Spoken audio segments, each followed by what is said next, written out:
مرحبا بكم في عالم الأفلام. سأقوم اليوم بشرح فيلم درامي رومانسي بعنوان 50 Shades Darker من عام 2017. قم بتشغيل الترجمة والمفسدين أمامك. بعد انفصاله عن آنا، عادت كوابيس كريستيان عن طفولته الرهيبة. في هذه الأثناء تبدأ آنا وظيفة جديدة كمساعدة للمحرر جاك هايت في دارسيات للنشر المستقلة. تتلقى ظهورا من كريستين التي تتمنى لها التوفيق في وظيفتها الجديدة.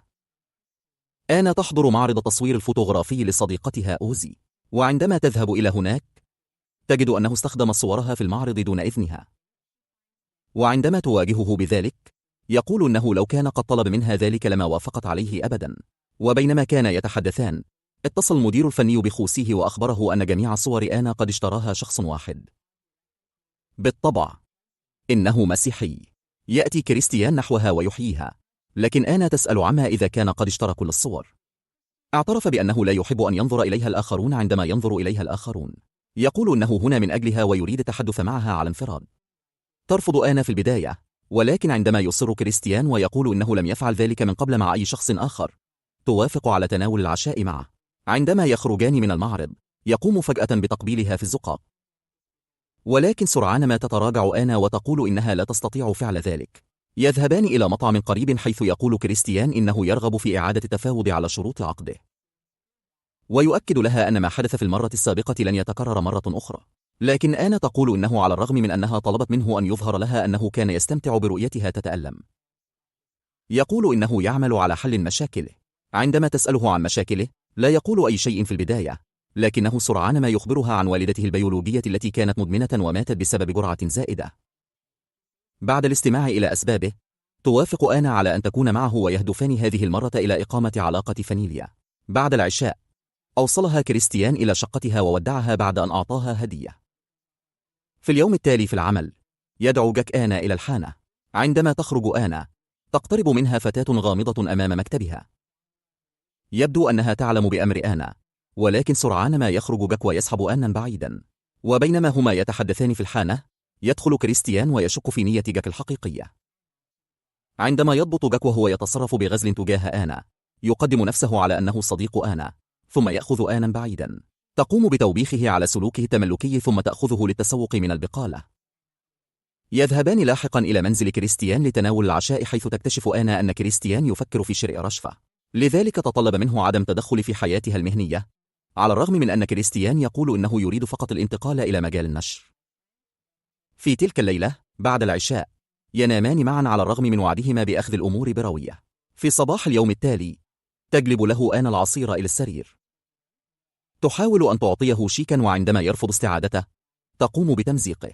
ولكن كريستيان اتصل على الفور بسكرتيرته لتحويل $24 إلى حساب آنا. في وقت لاحق يخرجان لتناول الإفطار ويخبرها كريستيان أن والديه سيقيمان حفلة خيرية ويريد أن يصطحبها معه.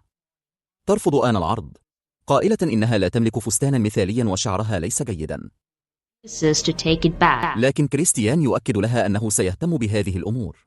في المطعم ترى آنا الفتاة الغامضة مرة أخرى، وعندما تخبر كريستيان بذلك يقول لها إنه سيتعامل مع الأمر.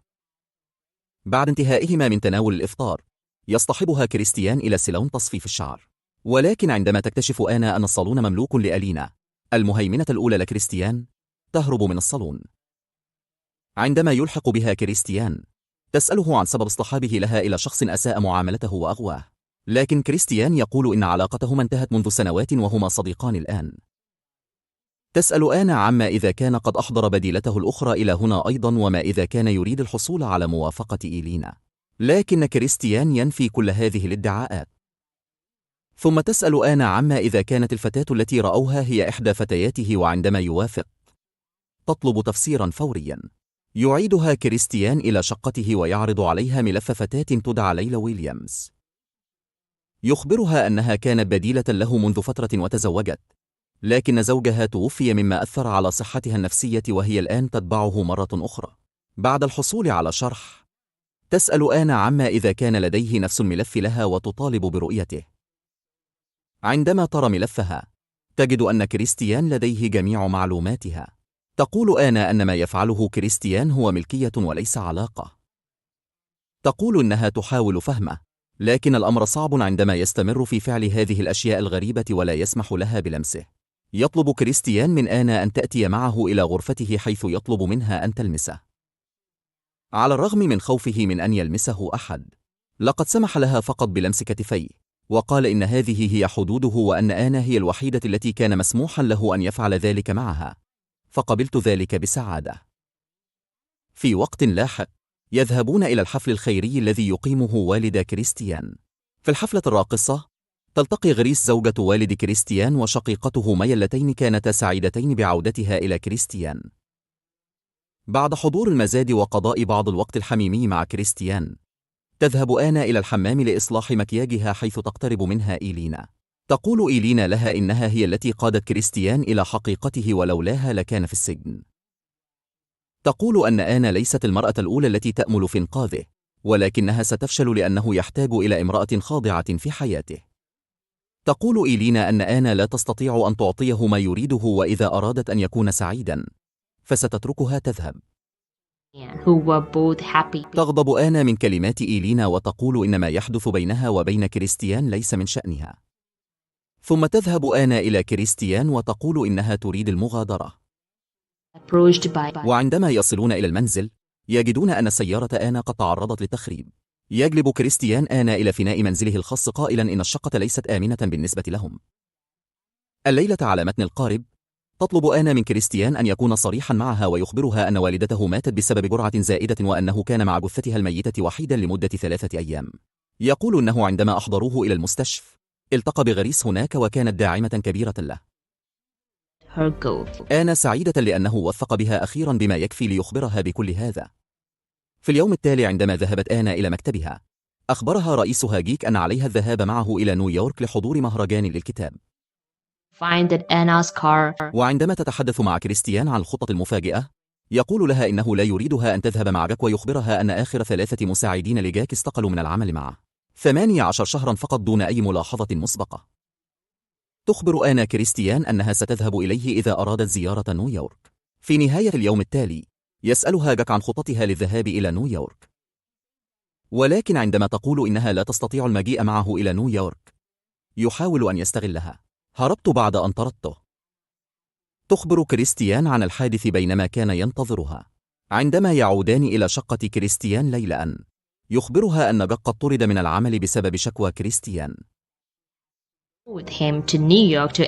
ثم يسألها كريستيان إذا كانت لا تزال تريد الاحتفاظ بوظيفتها.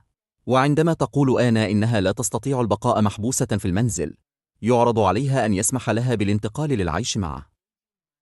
تقول آنا إنها تحتاج إلى بعض الوقت للتفكير في هذا الأمر. في اليوم التالي في المكتب، تطلب القائمة من آنا حضور اجتماع مع كبير المحررين نيابة عن جاك. تحضر الاجتماع الذي يوافقون فيه على أفكارها الجديدة ويعينونها محررة بالوكالة في مكانها. عندما أخبرت كريستيان عن المنصب الجديد، قال لها أنهما بحاجة إلى الاحتفال.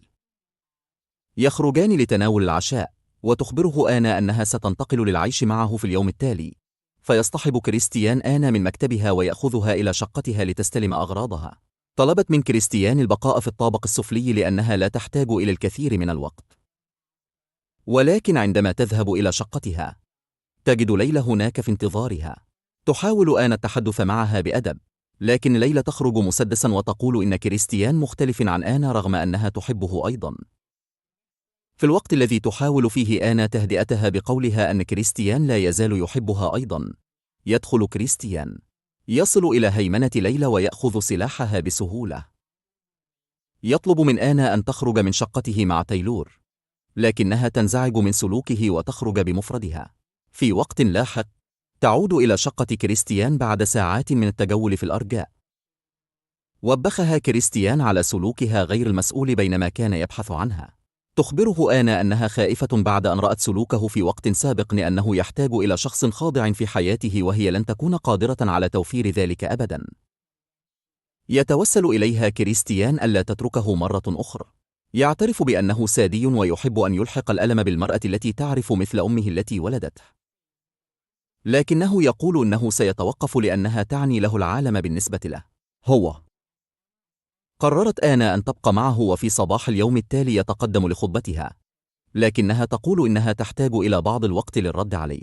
في اليوم التالي، يذهب كريستيان في رحلات عمل ويقود مروحيته. أثناء تحليقه فوق الجبل، تعطل محرك مروحيته وهبط اضطراريا في غابة كثيفة. يتبع ذلك عملية بحث وإنقاذ واسعة النطاق. تسمع آنا خبر الحادث وتذهب إلى شقته حيث تنتظر بعض الأخبار عنه مع عائلته. وبينما كانت آنا تنتظر الأخبار بفارغ الصبر، وصل إلى المنزل بسلام. تدرك آنا مدى حبها له وتقرر قبول عرض الزواج منه. في حفل عيد ميلاد كريستيان، يعلن عن خطوبته من آنا، مما يثير غضب إيلينا. تتهم إيلينا آنا بأنها باحثة عن الذهب. تأمرها آنا بالتوقف عن التدخل في علاقتهما. يأمرها كريستيان بالمغادرة. تسمع غريس المحادثة وتصفع إيلينا قبل أن تطالبها بمغادرة المنزل. في وقت لاحق من تلك الليلة، يطلب كريستيان زواج رسميا من آنا في ذلك الوقت وهي ترتدي خاتمها وتقبله بينما تنفجر الألعاب النارية في السماء. يشاهد جاك هايد الاحتفال من بعيد وبهدوء حرب الانتقام. لمشاهدة المزيد من التفسيرات لهذا النوع من الأفلام،